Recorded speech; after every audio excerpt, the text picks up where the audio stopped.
আধুনিক বৰমাৰ নিৰ্মাণত আগভাগ লোৱা স্বৰ্গীয় বি.কে. ভাণ্ডাৰী, বৰমাৰ আধুনিক শিক্ষাৰ বাটকটীয়া ৰমণীকান্ত শৰ্মা আৰু সমন্বয়ৰ বাৰ্তাবাহক গোপীনাথ চৌধুৰীৰ আবক্ষ মূৰ্তি আজি আনুষ্ঠানিকভাৱে উন্মোচন কৰা হয়।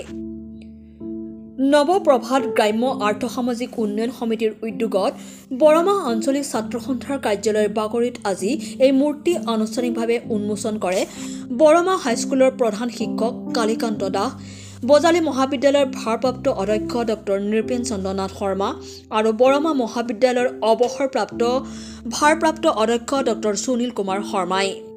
এই অনুষ্ঠানতেই স্মাৰক গ্ৰন্থ নৱপ্ৰভাত আনুষ্ঠানিকভাৱে উন্মোচন কৰা হয়। এই স্মাৰক গ্ৰন্থ আনুষ্ঠানিকভাৱে উন্মোচন কৰে অসম বাণী কাকতৰ সম্পাদক দিলীপ চন্দনে। আসলে খুব ভাল অসমীয়া সমাজ জীৱনৰ পৰা হেৰাই যোৱা কেতবোৰ কথা আছে, যিসকল মানুহে আমাৰ সমাজখন নিৰ্মাণ কৰিছিল শিক্ষাৰ ক্ষেত্ৰত, সমন্বয়মুখী চিন্তাৰ ক্ষেত্ৰত বা এখন আধুনিক সমাজ নিৰ্মাণ কৰাৰ ক্ষেত্ৰত যিবোৰ উপাদানৰ প্ৰয়োজন হয়, এই তিনিজন মানুহ বি.কে. ভাণ্ডাৰী, আমাৰ গোপীনাথ চৌধুৰী আৰু ৰমণীকান্ত শৰ্মা, তেওঁলোকে বৰমা অঞ্চলত বি.কে. ভাণ্ডাৰীটো দূৰৰ পৰা আহিছিল, বাকী দুজন বৰমাৰে ইয়াৰ সন্তান, আৰু সেই সন্তান হৈ তেওঁলোকৰ নিজৰ ব্যক্তিগত দায়িত্বৰ উপৰিও সমাজখনক সুন্দৰ কৰি লোৱাৰ বাবে শিক্ষাৰ ক্ষেত্ৰত, সমন্বয়ৰ ক্ষেত্ৰত আৰু আধুনিক বৰমা নিৰ্মাণৰ ক্ষেত্ৰত যিকেইগৰাকী ব্যক্তিয়ে তেওঁলোকৰ জীৱনটো অহপুৰুষাৰ্থ কৰি গ'ল, তেওঁলোকক সন্মান জনোৱাৰ উদ্দেশ্যে তেওঁলোকৰ ল'ৰা বা নাতিৰ উপস্থিতিত আজি নৱপ্ৰভাত নামৰ বেচৰকাৰী সংস্থাই যিটো কাৰ্যসূচী গ্ৰহণ কৰিছে, আবক্ষ মূৰ্তি 3টা উন্মোচন কৰা হ'ল আৰু বৰমাৰ শুভান্নধায়ী সকলোবোৰ শিক্ষাগুৰু আৰু যিসকল ইয়াৰ আগবঢ়া বা সামাজিকভাৱে সচেতন মানুহ তেওঁলোক ইয়াত উপস্থিত আছিল। গতিকে তেনে পৰিস্থিতিত উপস্থিত থাকি, পৰিৱেশত উপস্থিত থাকি মোৰ মনৰ কথা এই বিষয়ে আৰু অন্যান্য ক্ষেত্ৰত অসমৰ সমাজৰ বিষয়ে ক'বলৈ পাই মোৰ ভাল লাগিছে। সাহিত্য সভাক লৈ যিটো বিতৰ্ক চলি আছে, সেই সন্দৰ্ভত সাহিত্য সভাক লৈ বিতৰ্কত মোৰ বিশেষ ক'ব লগা নাই এইবাবে, কাৰণ সাহিত্য সভা নথকা মই বহু ঠাইত কাম কৰিছোঁ। মই যেতিয়া নাবাৰ্ডত কাম কৰিছিলোঁ, মই পাঞ্জাৱত আছিলোঁ, উত্তৰ প্ৰদেশত আছিলোঁ, মহাৰাষ্ট্ৰত আছিলোঁ। তাত ইমান ডাঙৰ ডাঙৰ সভা নাই, কিন্তু তাৰ সাহিত্যৰ যিটো অৱস্থা, আজি হয়তো কথাটো প্ৰশ্নাতীত নহ'ব পাৰে, কিন্তু সাহিত্যৰ যিটো মাৰাঠী সাহিত্যৰ যিটো অৱস্থা, হিন্দী সাহিত্যৰ যিটো অৱস্থা, আমাৰ অসমীয়া সাহিত্যতকৈ আপুনি বেয়া বুলি ক'ব নোৱাৰে, বৰঞ্চ ভাল বুলিহে ক'ব। গতিকে সাহিত্য সভা বৰ্তমান সময়ত মানুহৰ ব্যক্তিগত জীৱনৰ সপোনবোৰ, সমাজৰ প্ৰতি বিশেষ অৱদান আগ নবঢ়োৱাখিনি, সেই সপোনবোৰ বাস্তৱত পৰিণত কৰিবলৈ এচাম মানুহৰ কেতবোৰ কাৰচাজি কৰা এটা সংগঠনলৈ পৰিণত হৈছে।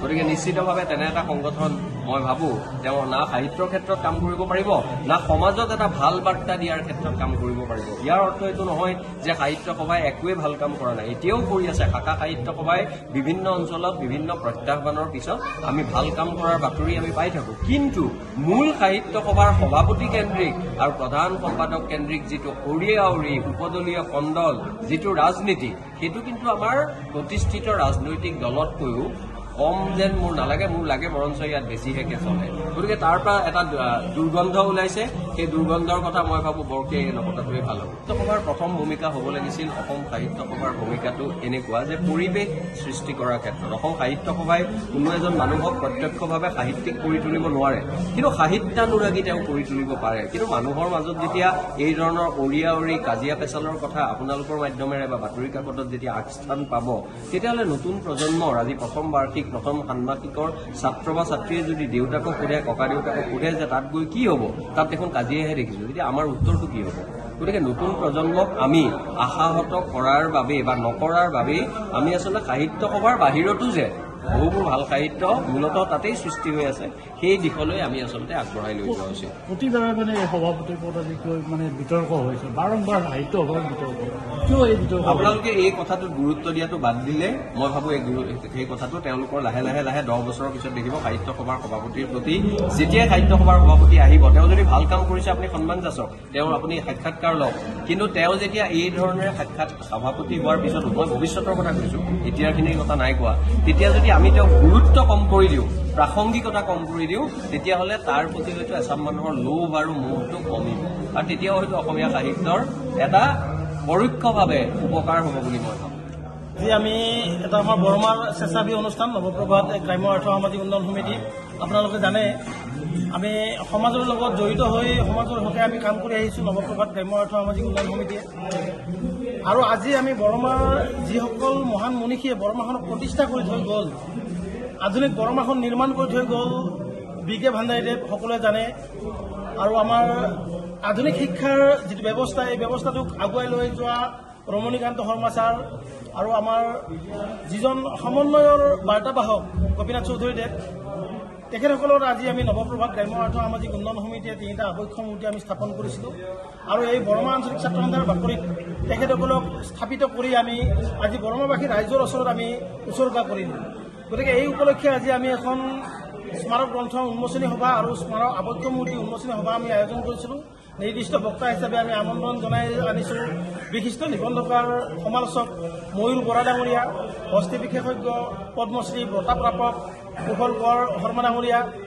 আৰু আমি আমাৰ যিখন স্মাৰক গ্ৰন্থ, এই স্মাৰক গ্ৰন্থখন উন্মোচন কৰিবৰ কাৰণে আমি আমন্ত্ৰণ জনাই আনিছোঁ বৰমাৰী সুসন্তান অসমবাণীৰ সম্পাদক দিলীপ চন্দন ডাঙৰীয়া। তেখেতসকল আমাৰ মাজত উপস্থিত হৈ আমাক ধন্য কৰিছে।